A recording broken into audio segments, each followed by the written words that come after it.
Hello teachers, welcome to video 2 of 3. Today we are going to learn how to add an assignment, align it to objectives, record the scores, add comments, and also how to look at the overall objective scores for students.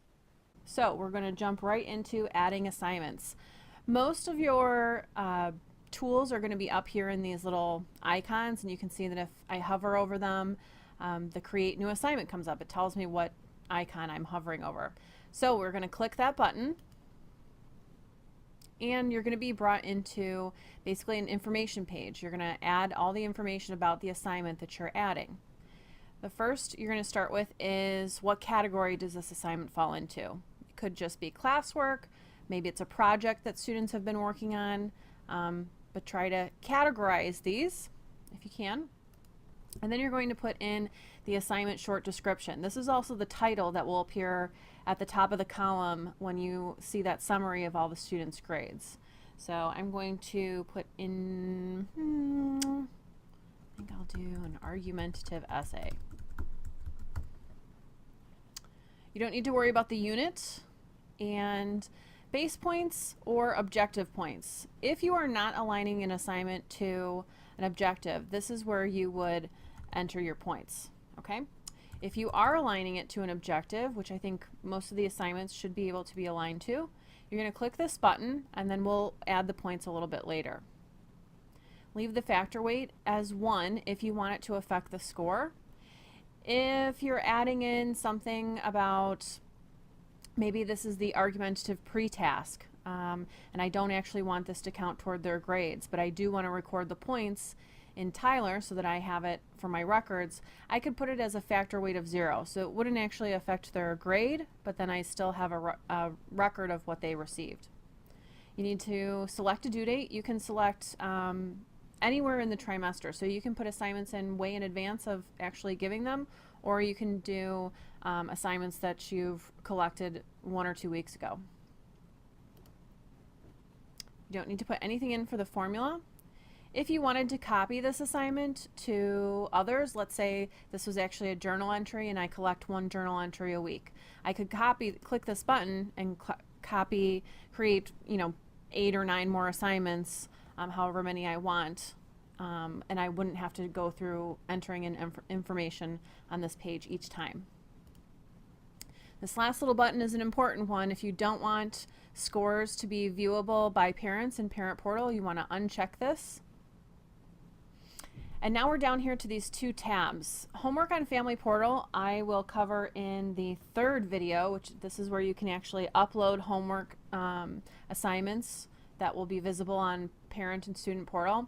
But I'm going to click on the Objective Links tab because I selected that I wanted to align this assignment to an objective.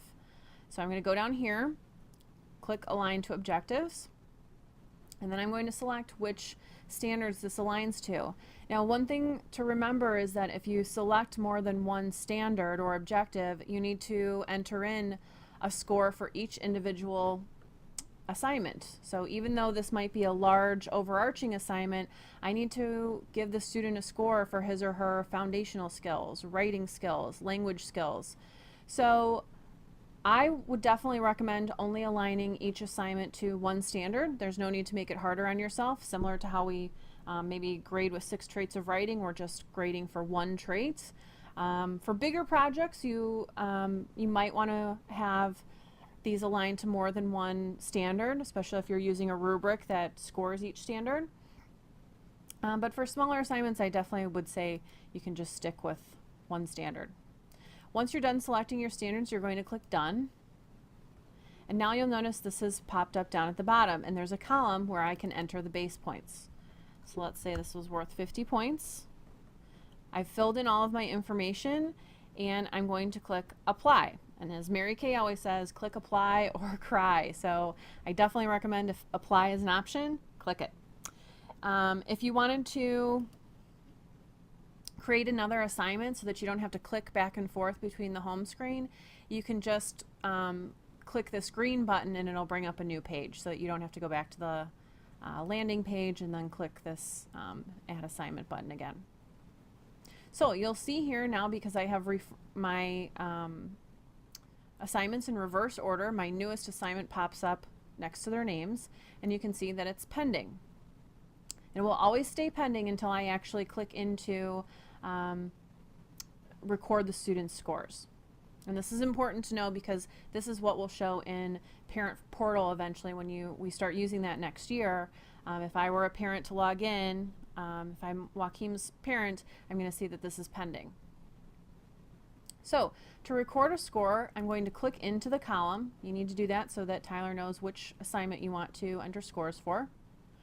And because this says score OBJ, I'm going to go up to the OBJ with a pencil. Edit objective scores.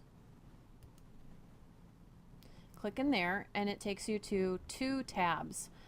This tab, you pretty much enter scores horizontally. If I had more students, it'd be going all the way to the right of the screen. And if you want to record vertically, you click in the other tab, and then all my students will be down the left-hand side to the bottom of the screen. A couple things I want to explain in each of these tabs. You'll notice right here, special marks. If I want to give a student a special mark, like maybe this assignment, maybe he was absent when we turned this in, and that's why there's not going to be a score. You'll see right here, I'm entering the score for this student. And if I wanted to change assignments, I just click this drop-down menu. So you can see here, there's the sample assignment I entered, a journal assignment, but I want to enter argumentative assignments. Also, if I had assignments with more standards, let's see if these change. Yep, foundational skills. That new standard pops up where it's aligned to. If I click in this tab and enter things vertically, you'll notice that it's sorted by standard. So all the assignments that are aligned to foundational skills are listed. So if I had 10 assignments, they'd all be right here. So just remember, if you entered an assignment and it doesn't automatically pop up, try changing the standard. And then there's that new assignment that I entered, writing. You'll notice that this student's score is recorded from the previous screen. I had put in a 50 and I left Joaquim's as a 0. Or excuse me, it's not a 0, it's a blank score. And there is a big difference between a blank and a 0. A 0 will actually be calculated into the student's score and will reduce their overall grade. A blank score, it will not be calculated in. So this blank score is actually way better than a 0. Remember to click apply and then click done, and it'll take you back to this screen, and you'll see here that there's an exempt. Because I didn't put a 0 in, it says exempt. The special mark, it says Y, absent. And then for the second student, Yelena, she has a 50 out of 50. And you'll see how this is calculating the scores for me.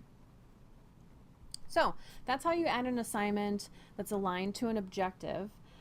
If you didn't want to align it to an objective, remember in that previous screen we just would have put the base points in, but you do need to record this differently. It would just say score up here at the top. It would not say OBJ. And in that case, we would want to click into this column where it just says edit scores for one column. This is also where you can enter comments though. Since I align this to an objective, it's not going to let me click into it, which is good, but this is where I can enter comments.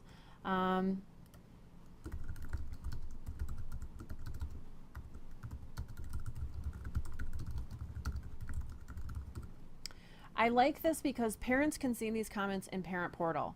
So it's a great way to communicate how the student is improving and progressing on something, and it gives more information than just a numerical score. This is also great if you're flexibly grouping students. If I'm a teacher who's recording this score for another teacher, maybe I don't actually have Joaquim and Yelena, I don't teach them language arts, someone else does, I can put that in the comments section.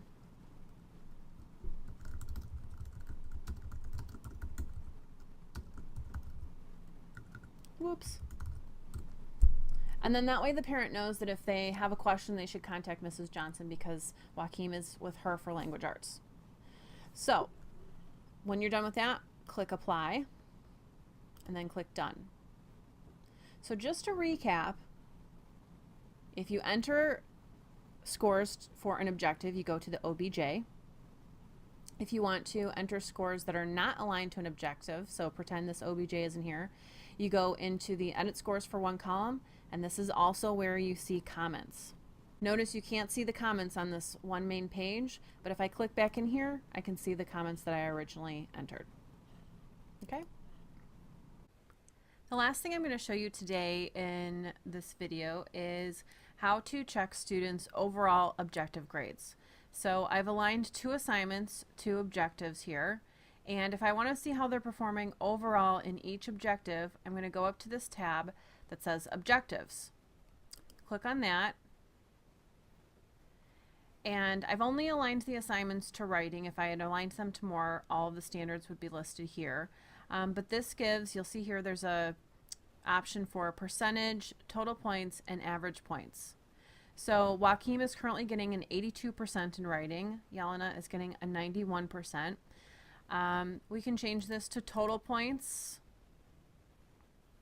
and we can also change it to average points. Now, if you're grading your students on a 4-point scale, which I know some teachers are doing to align to the standards-based grading system, the average points is awesome. If I had made all of my assignments on a 4-point scale, I would have an average. Maybe it would be a 2.8 or a 3.6. And that would give me an idea if, if the student's receiving a 3.6, they're obviously between a 3 and a 4 on that standard, and I can make that final decision when I record it in their report card.